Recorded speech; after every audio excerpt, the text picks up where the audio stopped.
Hello everyone, I'm Belal Hussain. Welcome to you all English with Belal. Today we'll discuss the use of over, the preposition over.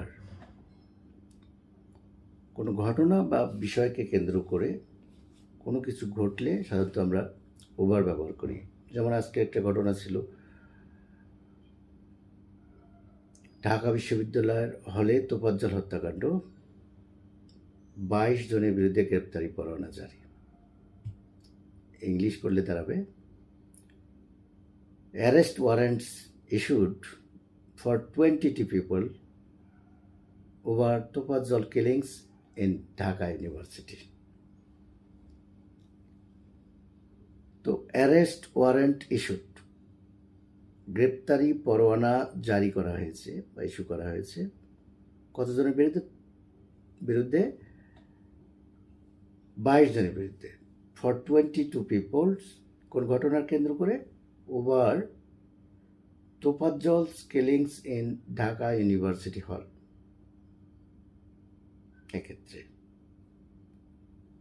যদি আরেকটা উদাহরণ হিসেবে আমরা বলি, dispute over land ownership, অর্থাৎ জমির মালিকানা নিয়ে বিরোধ।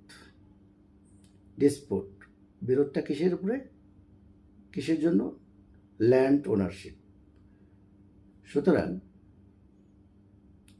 কোনো ঘটনা কেন্দ্র করে বোঝাতেও ওভার ব্যবহার করা হয়।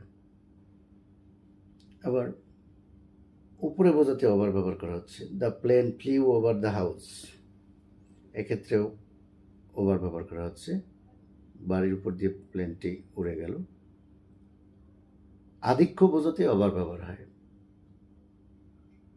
হি ইজ ওভার 40, সে তার 40-এর উপরে তার বয়স, হি ইজ ওভার 40। আর নিচে হতে আমরা he is under 40 years old, এটা ব্যবহার করি। ওকে, today up to this, the session is over. Thank you all.